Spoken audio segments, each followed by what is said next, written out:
जो तुम सोचते हो वो बन जाओगे। यदि तुम खुद को कमजोर सोचते हो तुम कमजोर हो जाओगे। अगर खुद को ताकतवर सोचते हो तुम ताकतवर हो जाओगे। आप अगर इस चैनल पर नए हैं तो इस चैनल को सब्सक्राइब कर लीजिएगा, क्योंकि इससे रिलेटेड मोटिवेशनल और एजुकेशनल वीडियो आपको मिलती रहेगी। अगर हमारे वीडियो देखकर आपको थोड़ा भी अच्छा लगता है और थोड़ा भी मोटिवेशन मिलता है तो इस वीडियो को लाइक कमेंट कर दीजिएगा, साथ ही साथ एक शेयर जरूर कर दीजिए, क्योंकि इससे हमको और हमारी टीम को बहुत ही सपोर्ट मिलता है और वीडियो बनाने के लिए इंस्पिरेशन मिलता है। तो चलिए आगे बढ़ते हैं हमारे कहानी की तरफ। स्वामी विवेकानंद बचपन से ही बुद्धिमान छात्र थे। उनके तेज दिमाग और प्रभावशाली बातों की वजह से सभी उनकी तरफ खींचे चले जाते थे। एक दिन स्कूल में भी स्वामी विवेकानंद अपने दोस्तों से बातें कर रहे थे। बातों ही बातों में स्वामी उन सबको एक कहानी सुनाने लगे। उनके दोस्तों को कहानी अच्छी लग रही थी, इसलिए सभी ध्यान से सुन रहे थे। विवेकानंद कहानी सुनाने में और उनके दोस्त उसे सुनने में इतना खो गए कि किसी को पता ही नहीं चला कि कब मास्टर जी क्लास में आ गए।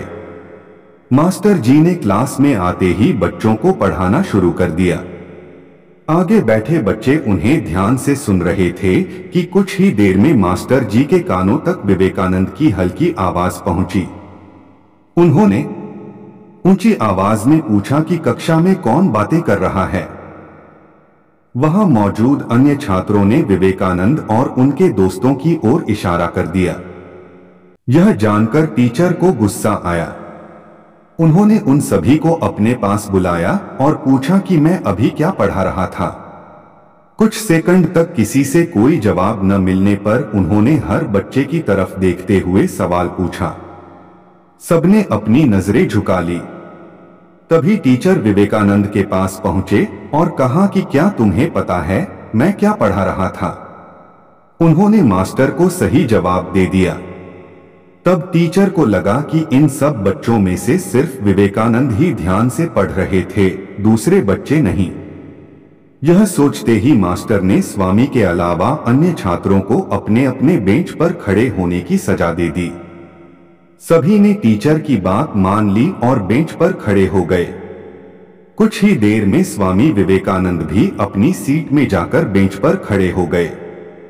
स्वामी को बेंच पर खड़ा देखकर मास्टर ने कहा कि मैंने तुम्हें सजा नहीं दी है, तुम बैठ जाओ।